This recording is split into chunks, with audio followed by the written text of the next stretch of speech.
Hibbs, Garrett's brother. Georgia Dish Boys.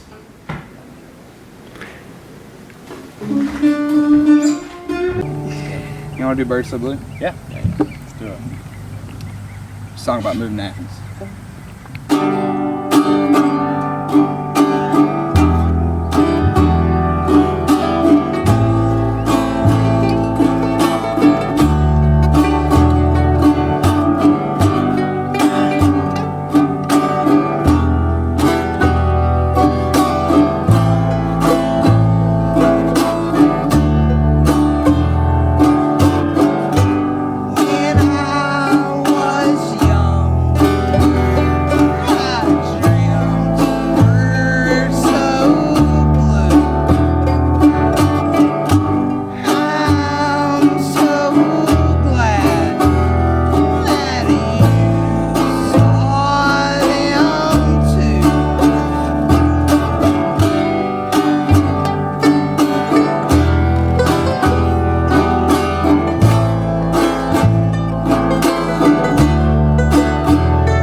Before the cabin, we met Seth, or we had met Seth previously because we had some mutual friends, but we started hanging out with Seth, me and Garrett did, because we were at a Tea Hardy Christmas show.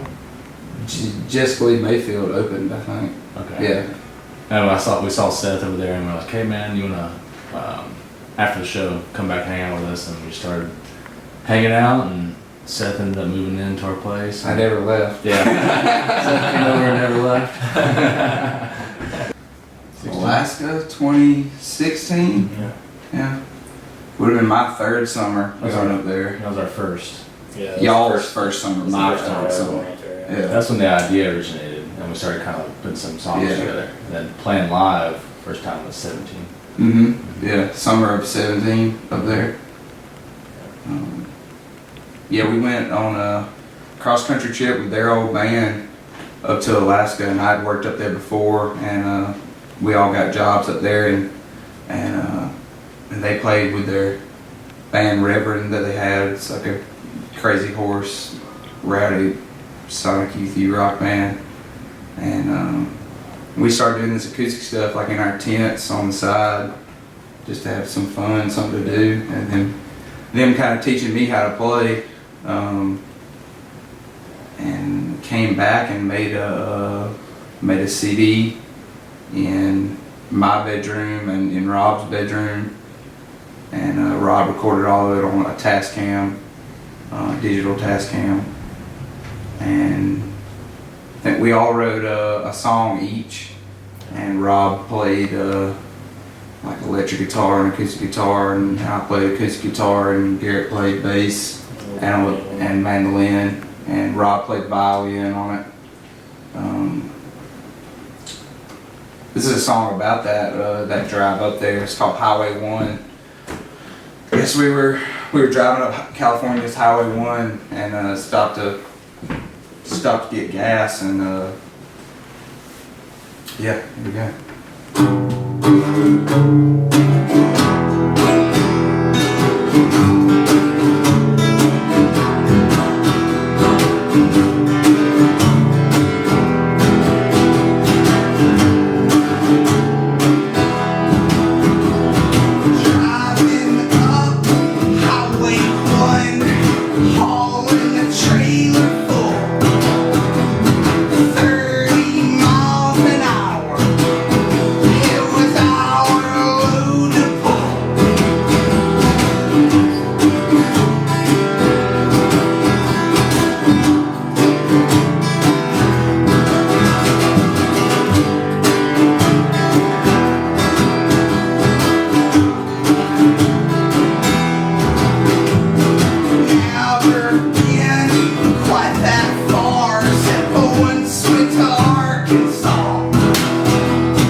into this big interest in wanting to learn how to play music, because it's just been a big music fan my whole life, and you know, looking for ways to have an outlet, and just felt like, man, this is the coolest thing in the world.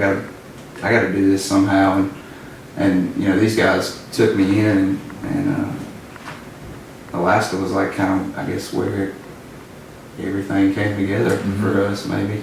Yeah, I mean, really starting with the ride up there, just the whole 3 weeks and everything was an adventure for sure. Yeah, camping, sleeping with like just a blanket. Yeah, same one we use on the Birchdale. Scared I'm cold. Yeah, the Yukon was pretty chilly up there. Long days. What did you do? Worked in a campground for 2 years, I did, but then when they came up, we worked at this restaurant, and we were dishwashing, and we were playing out back of the place, and Reverend was playing out back of the place, and we were playing in the tents and by the campfire and stuff. And this girl that worked there started calling us the Georgia Dish Boys, like not as a band or anything, just so that she didn't have to say Rob, Seth, and Garrett every time she wanted to talk to all of us. We were all together all the time. Yeah. So she used to say, "Oh, there's the Georgia Dish Boys." And when we made that CD, we didn't have a band name, and just figured we call it Georgia Dish Boys. You can't call yourself REM or something taken. Cooper Landing, Yeah, which is on the Kenai Peninsula, in between Seward and Homer, right on the Kenai River, where the Kenai River meets the Russian River. Yeah, it's like a big fly fishing spot. Bunch of seasonal work there, so Yeah. beautiful too. Yeah. So beautiful. Amazing.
What does Athens mean to you? It used to mean where I went to the doctor and where we bought pants at, but now it means, and then slowly over time, I guess it became just the one creative place you can survive in North Georgia and have progressive ideas and not be told you're a fool, you know, maybe. I don't know. It's real pure, I think, as far as music goes. Playing music to promote your craft and, you know, meet folks. Yeah, such a good community for the music too. I feel like it's not monetarily driven, of course, by any means, in my opinion, which is perfect. It's a perfect scenario for a musical town.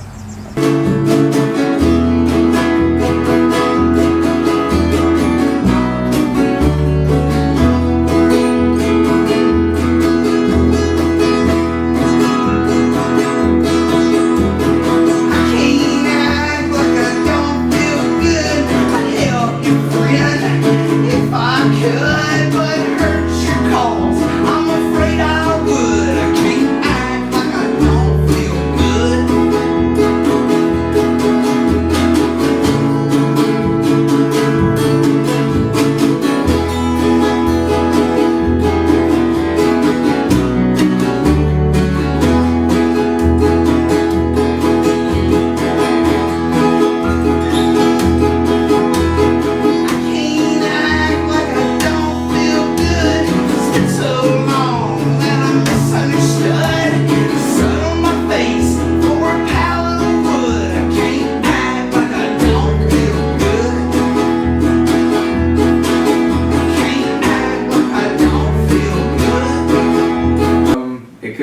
in the car, could be like at the grocery store, could be a lot of times at work. Like if I'm any job I've ever had since the second time going to Alaska, I've tried to write at. You know. I guess it started out with you having tons of lyrics, and then us putting them to music in Yeah. Alaska, and then Yeah, because it started out like I had written a ton of poems coming out of college and like my second year in Alaska, and then when we started playing together, you know, I had a ton of lyrics and ideas, and they had like the ability to play music, and then I guess I maybe caught up with them as far as with an instrument, and so it was like I could do the chords myself instead of having to take them to Rob, and then like eventually it was like I can just write the whole song myself, and then once we put it in the room and they put their spin on it, it becomes like this whole nother thing, you know, for the most part, because like, you know, I can't play the bass and the guitar part and another guitar part, but it's like they know what's in my head though. Now we've been playing together so much and being such good friends, it's like the guitar part I think of in my head in my room is the one that he ends up playing like every time, you know, or bass part, same, or Tyler with the keys, or Eric with the drums now, or Mark with the keys. Tyler and pedal steel, my bad. Tyler Key is his name. He's a great songwriter too. He plays pedal steel with us, but yeah, it just feels all right, and like anything I've ever been a part of. I don't know.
Seth writes all the songs. Yeah. Yeah, definitely. And books the shows. So, But I mean, if it wasn't for like the energy they're giving back to me, then I wouldn't be, you know, pushing it myself. Because, you know, that thing of like Shortlist, that song we played just now, like I wrote that in my bedroom, brought it to practice that day. We did like the first verse, and then said, all right, let's try to do a take all the way through, and it was good enough for me to want to put on anything we've ever done. You know? And like that just makes you inspired to wanna write more songs and to take it more, take your craft like more, I don't want to say serious, but you know, care even more about it than you already do, which is a lot. So yeah, it's just that toss back and forth of care and craft and want to, you know, and give a damn, because yeah, it's inspiring.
highways, the one I was just describing outside, and yeah, the chorus is so why don't we all be ourselves and do the best we can, because that highway's been worn more than our hearts can understand.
far as songwriting, would you say Neil Young, Big Chestnut?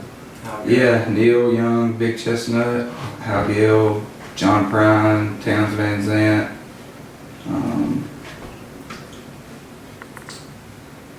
REM, of course. I had that CD. My mom gave me that CD when I was a little kid, and just jumping up and down on the bed, just making up lyrics to Bad Day as a kid.